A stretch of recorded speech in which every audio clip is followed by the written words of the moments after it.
Para receber todas as novidades do canal, inscreva-se e se curtir o vídeo, clique em gostei.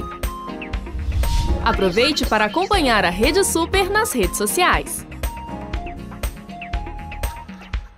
Um dos transtornos grandes que existem nas pessoas são os transtornos alimentares, que são os maiores causadores de morte entre os transtornos psíquicos. Chegam a 15% da mortalidade das pessoas com esse tipo de problema.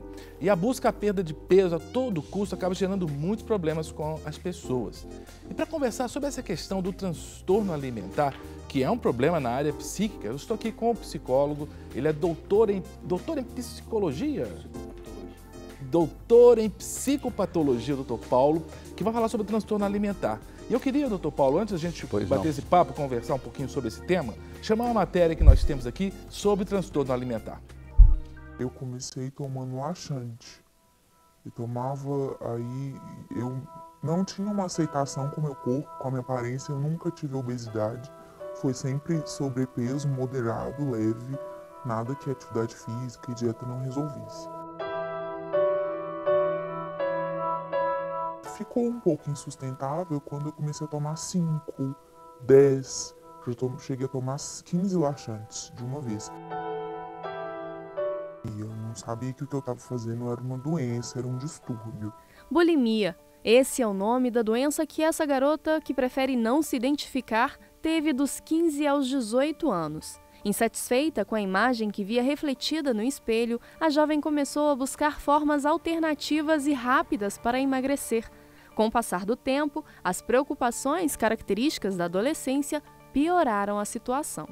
Com 16 anos, eu passei a provocar vômito. E dos 16 até os 18, passei por um período muito difícil, que foi vestibular, escola, escolha da profissão. Minha família do interior não sabia se eu mudava, se eu ficava. Então esse tipo de tensão, um namoro muito conturbado, eu era muito nova. Então era mais de estresse, chegou um momento que ficou mais de estresse do que o transtorno com a imagem. Muito mais de estresse, de nervosismo. A adolescente buscava na comida refúgio e solução para os seus problemas. Eu comia muito. Era assim, quantidades absurdas de comida. Eu almoçava muita comida, depois eu comia um pacote de biscoito recheado, depois eu fazia um brigadeiro e comia muito. Aí quando eu já não aguentava mais comer, eu precisava me livrar daquilo, porque quando você come demais, dói demais. Aí eu provocava vômito, eu provocava com escova de dente, tomando água demais, bicarbonato. Então eu comecei a danificar muito meu organismo. Quando eu me dei conta de que aquilo era um transtorno, que precisava ser cuidado, eu não tive coragem de contar. E aí esses quadros de bulimia, de vômitos, de tomar laxante, evoluíram quase um início de anorexia. Eu já fiquei 4 dias sem comer. 4 dias sem colocar nada na boca, só água e chá verde, esses chás de emagrecedores. A jovem começou a fazer terapia. Com o apoio da família, aos poucos ela passou a aceitar seu corpo, mas sabe que pelo resto da vida terá que conviver com as consequências do que fez no passado. Hoje eu tenho consciência de que eu preciso de reeducação para a vida inteira. Eu preciso ter uma relação com a comida tranquila. Ela não pode ser lazer, ela não pode ser válvula de escape, ela não pode ser premiação, não pode. Comida para alimentar. A minha relação com comida ainda tem reflexos disso até hoje. Casos como o dessa garota não são raros. Milhares de pessoas, principalmente meninas, deixam de lado uma alimentação saudável e equilibrada em busca do corpo perfeito. Modelo desde os 14 anos, essa jovem também enfrentou dificuldades em lidar com a balança. Não era padrão. Eu era magra, mas não era tão magra quanto eu precisava ser. Na tentativa de ter o manequim exigido para os trabalhos, a modelo intensificou os exercícios físicos e começou a tomar remédios para emagrecer. Até que eu tive a brilhante ideia de imitar um comportamento que era frequente na agência, né? E aí eu desenvolvi, por causa dessa brilhante ideia que eu tive, a bulimia. Com a bulimia veio a anorexia, assim, logo em seguida. Você começa a emagrecer, e aí você começa a pegar os trabalhos, e aí você quer sempre mais magra, mas você não consegue perceber que você está ficando tão magra.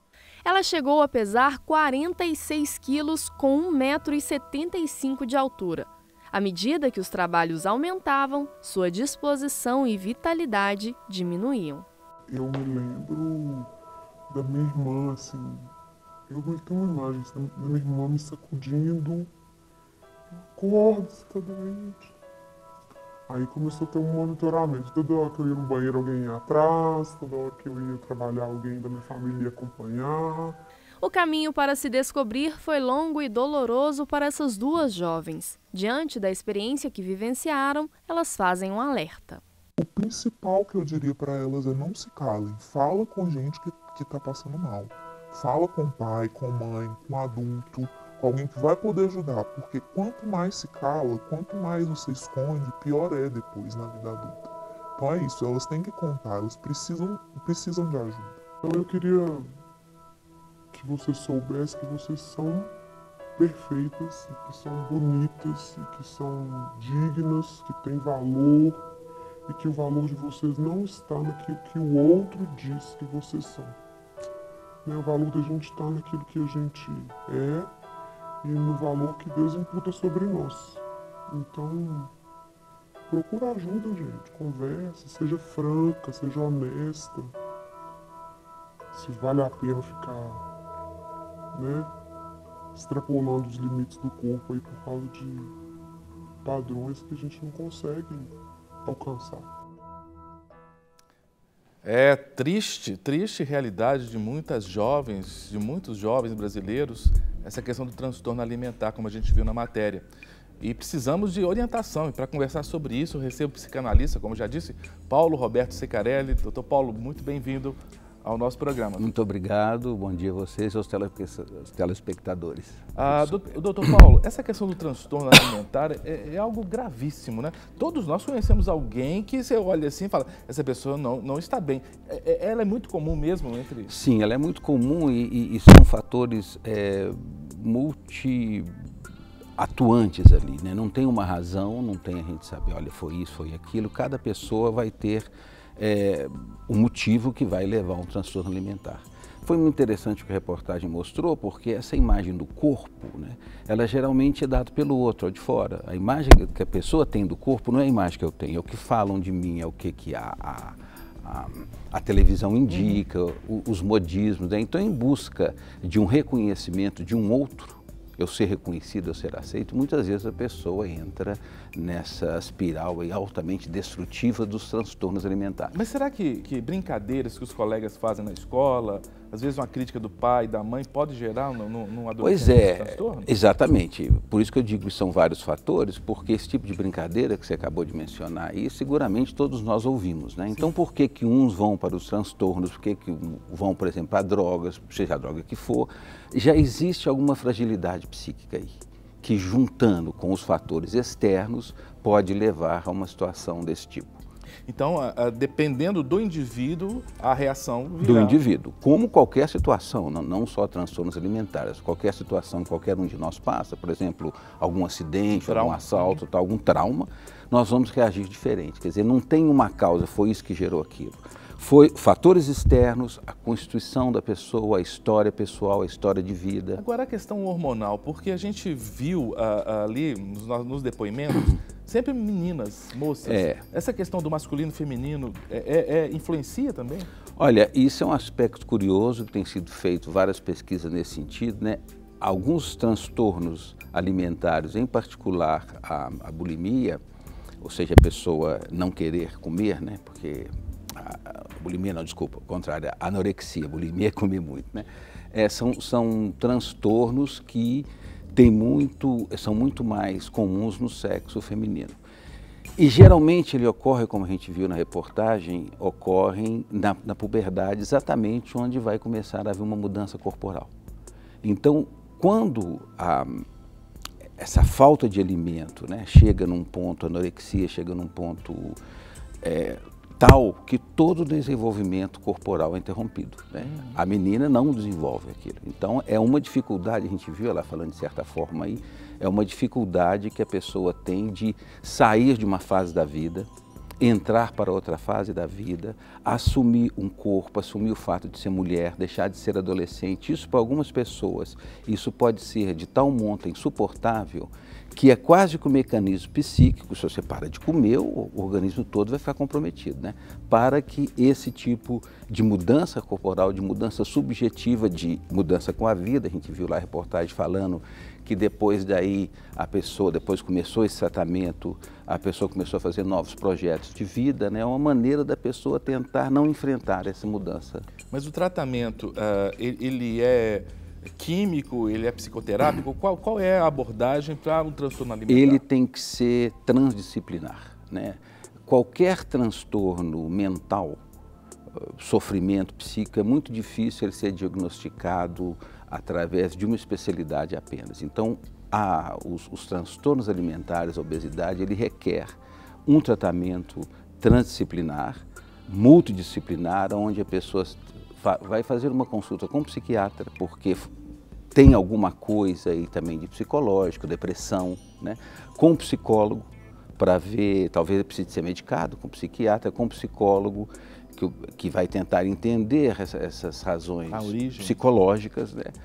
Com alguém que trabalha com nutrição, algum educador da parte, por exemplo, de educação física, de reabilitação. Tudo isso tem que ser... O que deve ser trabalhado nesses casos são aquela, vamos dizer assim de uma maneira simples, aquela autoimagem que a pessoa tem dela mesma. Então tem vários fatores que podem influenciar nessa perspectiva pessoal. Então o tratamento é com vários profissionais. De diversas áreas, né? Tem que ser. É um engano pensar, né, que eu posso só tratar com remédio. O remédio resolve um pouco, mas... E muitos usam a farmácia como essa muleta, né? A menina na matéria falou da questão do laxante. Infelizmente a pessoa vai na farmácia e compra laxante sem bula, sem receita. E come muito, come, usa o laxante para manter uma imagem corporal. Então a pessoa... E isso traz problemas a médio prazo para o corpo terrível, né? Se você usar laxante constantemente, problemas de cólon, de intestino que vão aparecer junto com isso. E perde muita água também. Perde muita água. Então é uma constante luta da pessoa com ela mesma. Seja para parar de comer, seja para não comer nada, seja na chamada obesidade mórbida, né, que vai procurar. Porque é muito curioso esse outro lado do transtorno alimentar. Por exemplo, as cirurgias bariátricas, né? Até recentemente eu vi aqui que vocês apresentaram alguém nesse programa, né, sobre esse assunto nesse programa, que pós a operação a pessoa engorda novamente. Quer dizer, o que tem aí, né? O problema não é um problema orgânico, né? Tem toda a história da importância, porque a alimentação, Cássia, a comida, o primeiro contato que nós temos com o mundo é através do alimento, né? Que seja, a grande maioria das vezes, amamentando a mãe, na mamadeira, se tem algum problema, uma alimentação intravenosa, alguma coisa assim, mas é o primeiro contato com o mundo. Então, dependendo de como foi esse primeiro contato com o mundo, essa marca vai me acompanhar e eu vou carregar isso a vida inteira. Então o alimento, em vez de ser algo que eu preciso, passa a ser quase um objeto persecutório que eu tenho que evitar. E muitos acabam boicotando a própria cirurgia, porque conseguem alternativas, né, para a cirurgia, tomam leite condensado, sei lá. Exatamente, tipo, né? É uma constante, é como se tivesse um conflito, vamos dizer assim, como se houvesse duas pessoas ali. Uma que quer emagrecer e a outra, aquela criança que fala, não, só um bombonzinho vai fazer mal. Eu lembrei do apóstolo Paulo lá em Romanos, quando ele fala que ele tem uma luta interior, né? Na Epístola de Romanos, Paulo fala que ele quer fazer uma coisa, mas o corpo dele pede para fazer outra. Exatamente. Né? Uma luta interna. Essa luta interna é uma luta que todos nós temos em algum momento da vida, né? Doutor Paulo, uma telespectadora manda uma pergunta da seguinte ordem. Eu como muito e às vezes acho que a razão é a ansiedade. E por estar com vontade de comer algo diferente, isso pode ser uma doença, comer por ansiedade?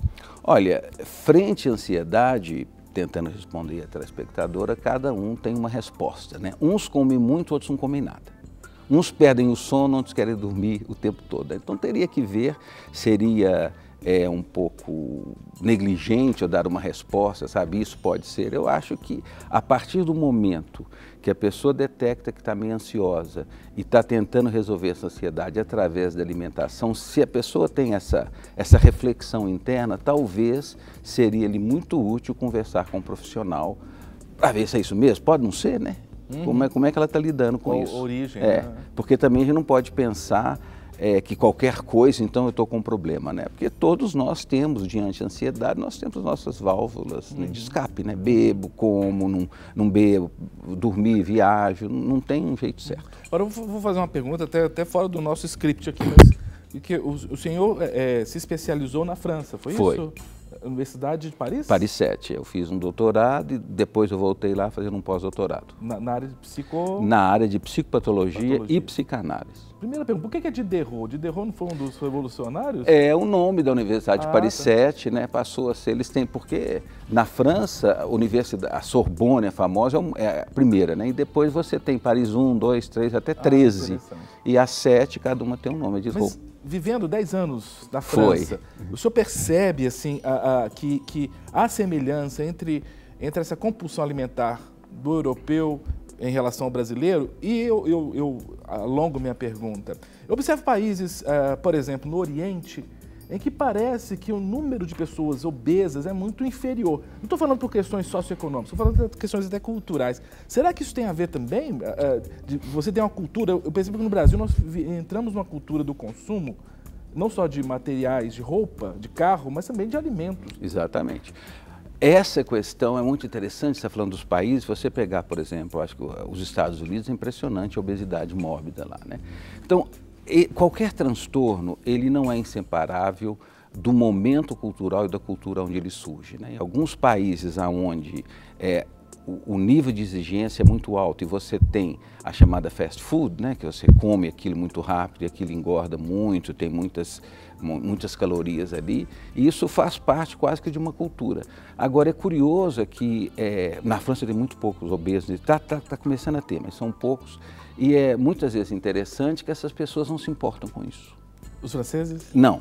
Alguns países, alguns casos, e mesmo aqui, eu já tive a oportunidade de ver alguns que às vezes procuram uma ajuda médica, um caso de uma obesidade extrema, porque ela sabe que está fazendo mal, ela tem que fazer alguma coisa porque o coração não está bom. Mas a pessoa não tem uma preocupação com isso.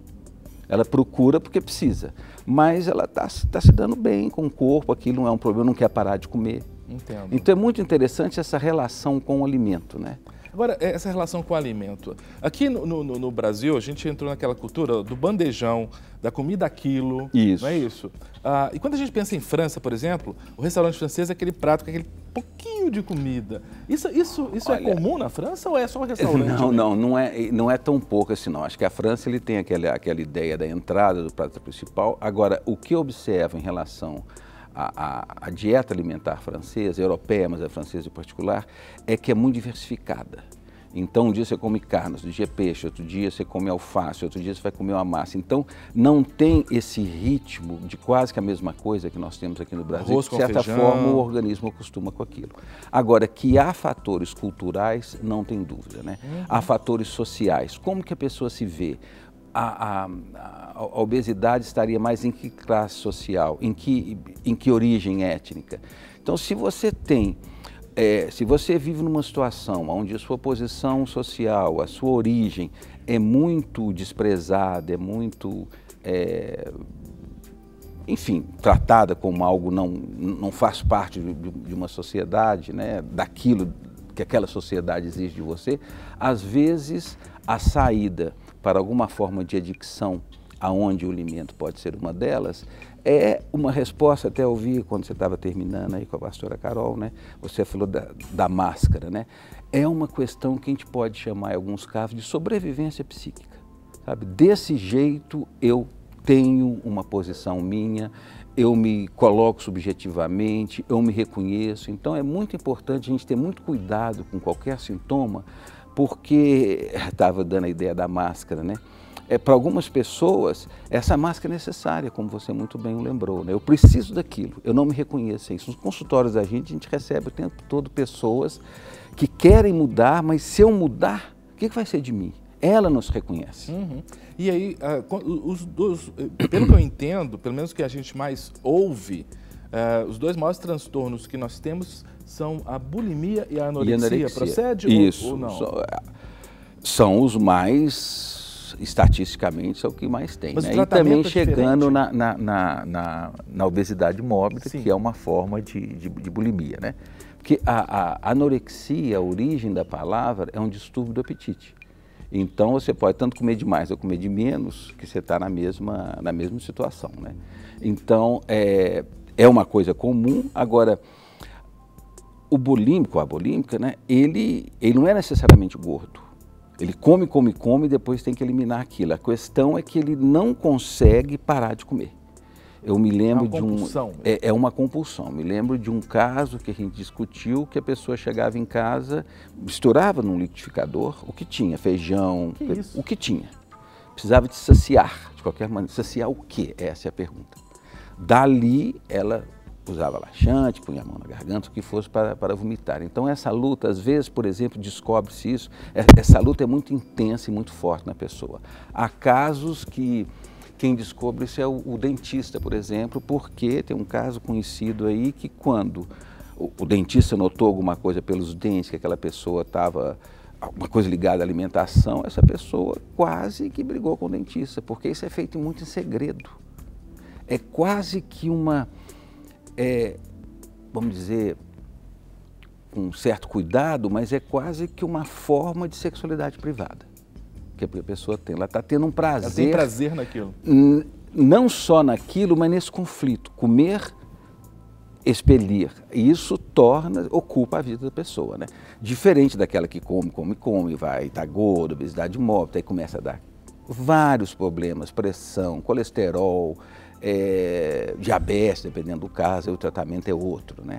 Que também requer, da mesma forma, uma equipe multidisciplinar. Agora, alguém que tem esse transtorno, ou que está identificando alguns sintomas desse transtorno, o que deve fazer? A quem procurar em primeiro lugar? Eu acho que um profissional, acho que a primeira coisa, o médico dela, pessoal, né? O clínico mesmo? Clínico que ela for, que vai estar em condições de fazer uma avaliação e indicar para algum serviço, algum centro que acolha o senhor falou de pessoas. Centro, o senhor trabalha em um centro, não é isso? Sim, eu sou... O CESAME? Eu sou o diretor científico desse... o CESAME, no Centro de Atenção à Saúde Mental, que é um local que a gente acolhe qualquer questão ligada à saúde mental, desde de terapia até as várias formas de adicções, drogas, inclusive distúrbios alimentares, que nós temos um programa que está sendo implantado lá, especialmente virado para essas pessoas. Eu gosto de conversar com o pessoal da área de saúde porque eles usam os termos. Ele falou 2 vezes adicção aqui. Para ele é normal, vício, adicção. Vem do termo addiction em francês, e addiction que é algo que não é necessariamente ligado a uma droga. Adicção é uma situação, pode ser droga, pode ser jogo, pode ser alimento, pode ser pornografia, sexualidade, a dependência do outro, né? Não posso viver sem o outro. É qualquer situação onde o sujeito se vê assujeitado àquela coisa. Ele não consegue parar, não consegue largar a internet, não consegue deixar de julgar, não consegue largar a pornografia, qualquer coisa, desde que aquilo seja mais forte do que o sujeito, isso é considerado uma adicção. Com drogas, tem as drogas, as adicções das drogas lícitas também, né? Não são só as drogas proibidas, né? As drogas psiquiátricas. E também as adicções chamadas sem drogas. Né? Jogo, sexo, ao outro, eu estava dizendo aqui, é muito comum, né, essa ideia de que pessoas que não aguentam ficar sozinhas, eu tenho que estar com alguém. Né? Então são formas de dependência, vamos usar essa palavra que essa mais... Gente, o ser humano é complicado mesmo. É uma riqueza, né? É uma riqueza. Ainda bem que tem gente que trabalha com isso, né? Eu quero agradecer muito ao senhor, doutor Paulo. Eu que agradeço, foi um prazer estar aqui com vocês, os telespectadores. Espero não ter respondido a todos, né? Mas eu acho que o meu e-mail vai estar aí e eu me coloco à disposição de responder as perguntas e mais uma vez agradeço ao convite. Para receber todas as novidades do canal, inscreva-se e se curtir o vídeo, clique em gostei. Aproveite para acompanhar a Rede Super nas redes sociais.